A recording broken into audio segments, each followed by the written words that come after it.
O mundo não te deve nada. Respeito não vem da bondade, assim, crua. Vem da força. A pessoa acha que joga limpo.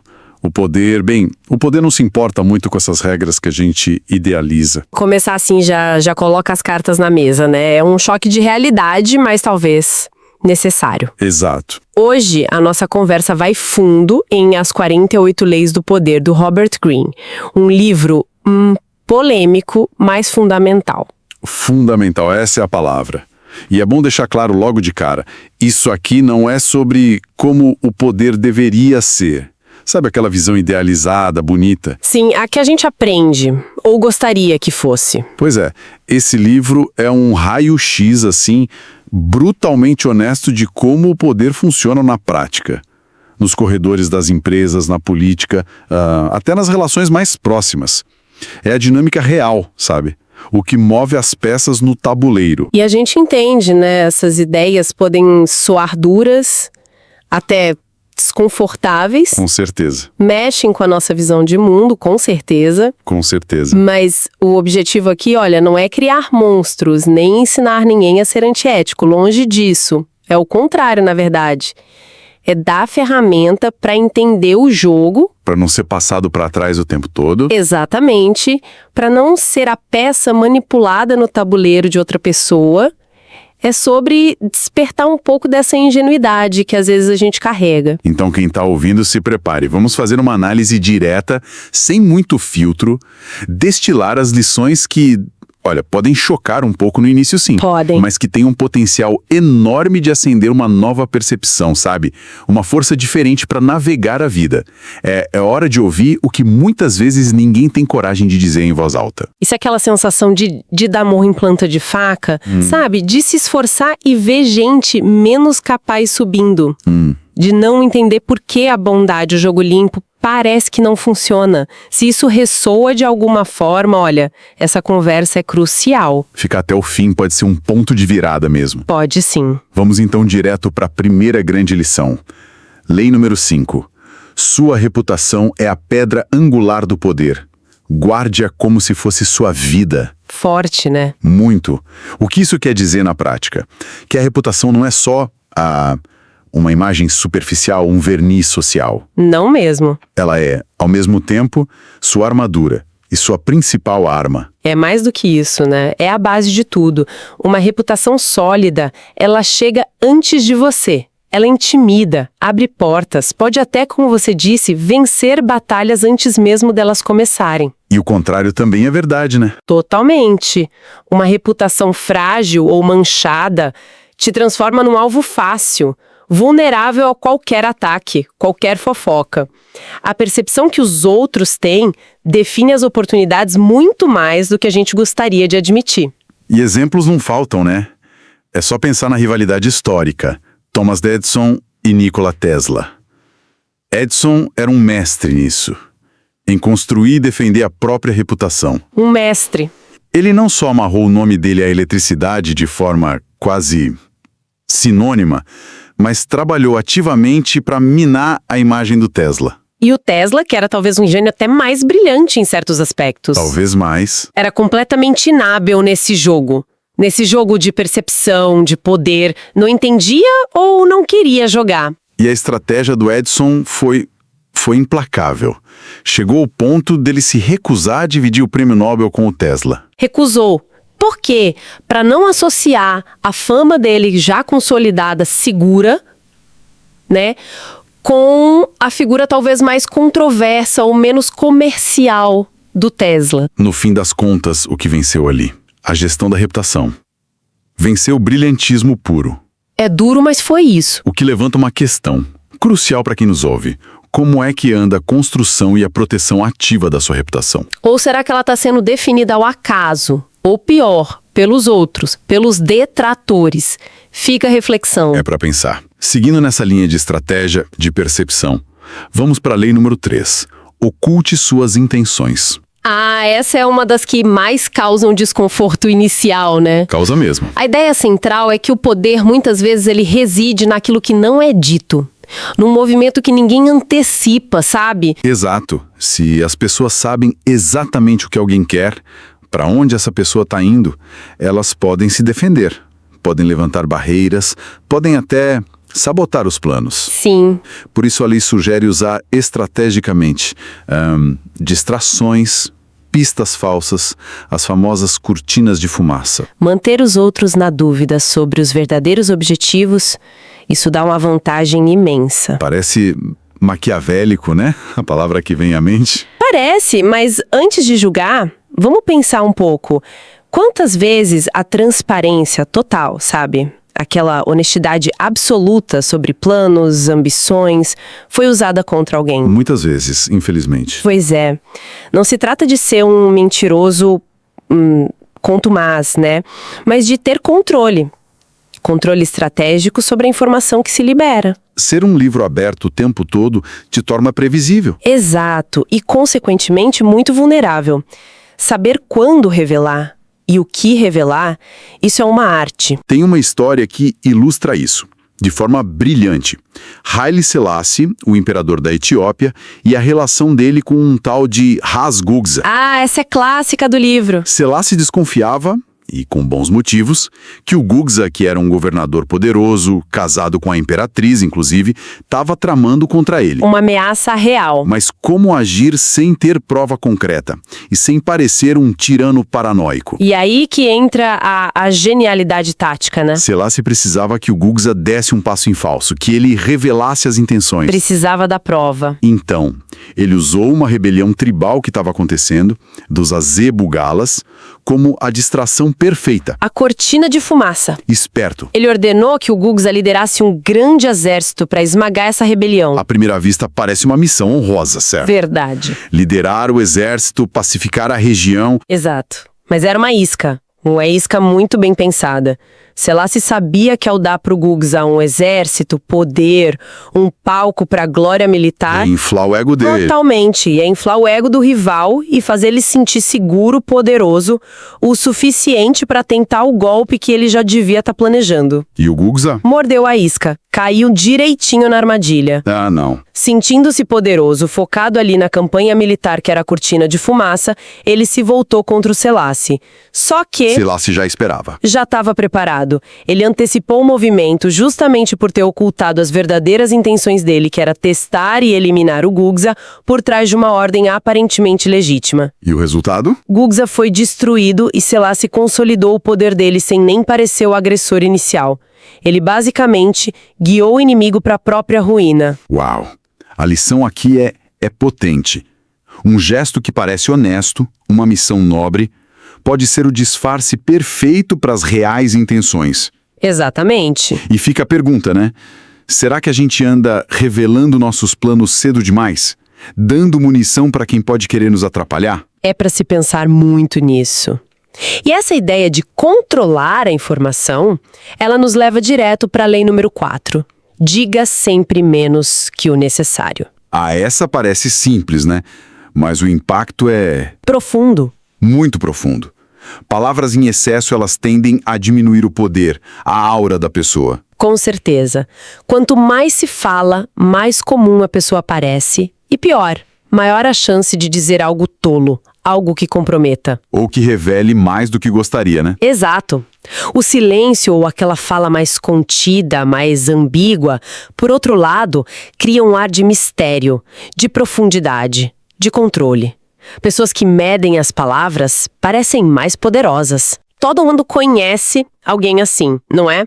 Aquela pessoa que fala pouco, mas quando fala parece que o mundo para ouvir. É verdade. O poder não está no volume, nem na quantidade. Está na precisão, no timing, no controle do que é dito e, talvez mais importante ainda, do que não é dito. O silêncio pode ser muito intimidador. Profundamente. Ele força os outros a interpretar, a preencher as lacunas. E muitas vezes eles acabam projetando ali mais poder, mais inteligência, do que talvez a pessoa realmente tenha. É uma ferramenta. Um exemplo clássico disso era a dinâmica lá na corte do Luís XIV, o Rei Sol, na França. Os ministros dele podiam passar dias debatendo fervorosamente os assuntos do Estado. Horas e horas de discussão. Aí, no momento da decisão, 2 representantes iam lá e apresentavam os argumentos finais para o rei. E o Luís XIV ouvia tudo em absoluto silêncio, com uma expressão facial que ninguém conseguia decifrar. Impenetrável. Totalmente. E aí, no final, ele pronunciava a decisão dele com pouquíssimas palavras. Esse laconismo, sabe? Essa economia verbal não era fraqueza. Era uma demonstração de poder absoluto. Reforçava a autoridade dele. E deixava todo mundo na corte ansioso, tentando decifrar, especulando, o que mantinha o poder totalmente centralizado nele, naquela figura indecifrável. Isso faz a gente pensar, né? Será que falamos para impressionar? Para preencher o silêncio? Ou falamos para controlar a situação? Será que o nosso excesso de palavras, aquela necessidade de explicar tudo, justificar tudo, está, na verdade, nos enfraquecendo, nos tornando previsíveis demais? Boa pergunta. E para amarrar essas ideias todas de estratégia, controle, adaptação, a gente chega na Lei 48. Seja amorfo como a água. Essa é talvez a mais fluida, né? Até filosófica, mas com uma aplicação muito prática. O que significa ser amorfo? Significa não ter uma forma definida. Um plano rígido, visível, que os adversários possam prever e atacar. Entendi. O poder que dura, o poder sustentável, ele não está na rigidez. Está na capacidade de se adaptar. Constantemente. Às circunstâncias. Ser como a água. Exatamente. Fluido, capaz de contornar obstáculos, de mudar de forma, imprevisível. É aceitar que nada é permanente. E que a rigidez, bem, a rigidez leva à quebra. E o mundo hoje mais do que nunca, né? Sim. Em constante mudança. Em fluxo contínuo. Nem se fala. Planos muito rígidos, estratégias que não levam em conta a mudança, quase sempre falham diante do inesperado. É verdade. A capacidade de se moldar, de aprender rápido, de mudar de tática conforme a situação exige, essa é a maior proteção. E a maior ferramenta de poder que existe. Então a aposta não é na estabilidade externa. Não, porque a gente não controla. A aposta é na nossa capacidade interna de ser maleável, flexível. A gente pode ver isso historicamente também. Se a gente pensar no contraste, por exemplo, entre Esparta e Atenas, depois da Guerra do Peloponeso. Clássico. Esparta venceu, com aquela disciplina militar rígida, aquela forma bem definida. Mas essa mesma rigidez foi a ruína deles. Incrível, né? Foram incapazes de se adaptar à complexidade de administrar um império, a riqueza, a política, a cultura ateniense que eles passaram a dominar. Foram corrompidos e destruídos justamente por aquilo que a rigidez deles não conseguia compreender ou assimilar. A forma que protegeu e deu a vitória foi a mesma que destruiu quando o cenário mudou completamente. Exato. A adaptabilidade, essa capacidade de ser como a água, que sempre encontra o caminho, que se ajusta ao recipiente, ela é quase sempre superior no longo prazo. E a pergunta final que essa lei deixa pra gente é: estamos presos. Presos a velhos hábitos, a planos que já não servem mais, a uma forma rígida de pensar e agir? Ou estamos dispostos a nos tornar fluidos, a nos adaptar para sobreviver e prosperar? É uma escolha. Recapitulando um pouco, dá para perceber a linha que conecta essas leis, né? Reputação como base. Fundamental. Ocultar intenções para ganhar vantagem estratégica. Falar menos para manter o mistério e o controle. Essencial. E ser adaptável para navegar qualquer cenário. O conjunto forma uma mentalidade, muito estratégica e poderosa. Exatamente. E é sempre bom lembrar, o livro descreve essas dinâmicas, ele não necessariamente endossa tudo moralmente, sabe? Funciona como um espelho da realidade do poder. Um espelho incômodo às vezes. Muito incômodo. E a questão central que ele levanta é: agora que se entende melhor essas dinâmicas, o que fazer com esse conhecimento? É aqui que a conversa fica mais direta. Mais pessoal, talvez. A mensagem central foi captada. O mundo real, o jogo da vida, ele não opera com as regras de um conto de fadas. Infelizmente, não. Não adianta ficar esperando a recompensa só por ser bonzinho, ou por jogar pelas regras que a gente acha que deveriam valer. O mundo real, ele recompensa a estratégia, inteligência emocional e, acima de tudo, a coragem. A coragem de enxergar as coisas como elas são. e não como a gente gostaria que fossem. Exatamente. E talvez ouvir tudo isso cause um certo desconforto. Normal. Talvez algumas dessas leis pareçam erradas, manipuladoras, até cruéis. A tentação é rejeitar, né? Dizer isso não é pra mim. É grande a tentação. Mas pense bem. Ignorar como o poder funciona de verdade, isso não protege ninguém de nada. Pelo contrário. Só torna a pessoa uma presa mais fácil. Exatamente. Uma presa mais fácil para quem entende e joga esse jogo, seja de forma consciente ou até instintiva. Ninguém aqui é fraco ou fraca. Talvez, até hoje, a pessoa só tenha sido ingênua. Acreditou naquela história bonita de que bastava o esforço, o trabalho duro, as boas intenções. E sim, claro, tudo isso é importante. Não estamos dizendo que não é. Claro. Mas não é suficiente não se a pessoa não entender as regras não ditas do jogo. As dinâmicas reais. Mas a boa notícia é, agora se sabe. Agora se tem um mapa diferente. Exato. E veja bem, o poder em si, ele não é inerentemente mal, é neutro. É uma ferramenta. Como uma faca. Perfeito. Como uma faca, pode ser usada para preparar um alimento ou para ferir alguém. Depende de quem usa e com qual intenção. Então, a ideia é usar esse conhecimento não para se tornar aquilo que se despreza, Jamais. mas para se proteger, para navegar melhor pelos desafios, para não ser mais vítima das circunstâncias o tempo todo. Para construir a vida que se quer, com mais clareza, com mais força e, por que não, com a própria versão de integridade estratégica. É possível. É possível. A mudança não vai acontecer por acaso esperando o mundo mudar lá fora. Ela começa dentro, na mente. Começa com a coragem de olhar para essas verdades de frente e decidir como aplicar esse entendimento na própria vida. Na carreira, nos relacionamentos.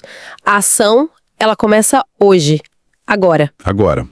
Então, para a gente fixar bem as lições centrais que a gente explorou hoje. Reputação é o maior ativo, cuidar dela obsessivamente. 2. Não revelar tudo, ocultar intenções estrategicamente faz parte. 3. Falar menos, ouvir mais. O poder está no controle da informação. E 4.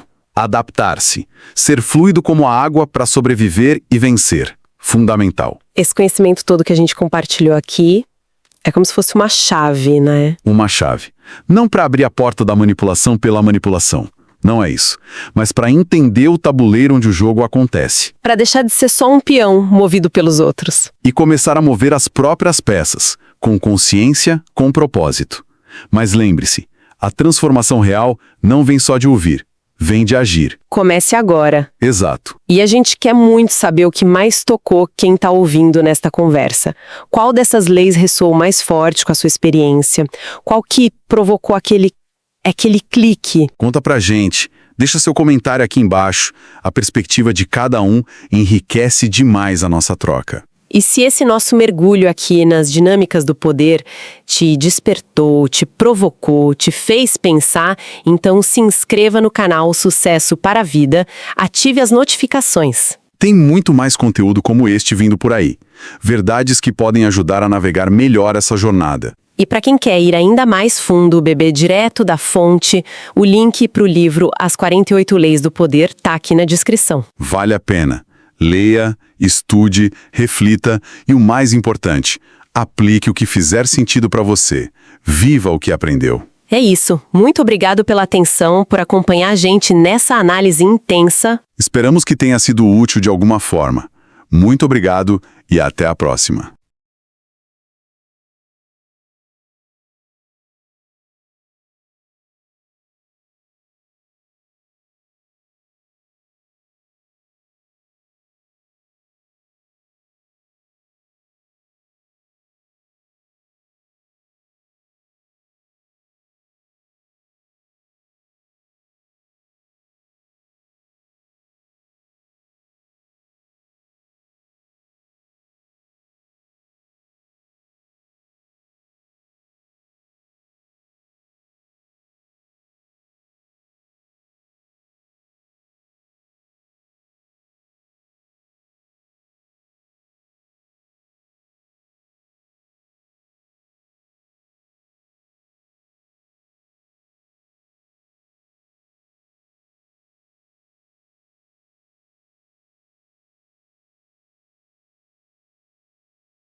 Por cierto, si quieres profundizar más y hacer de este libro parte de tu camino, dejé un enlace seguro aquí abajo donde puedes conseguir tu copia física. Tenerlo en tus manos marca toda la diferencia.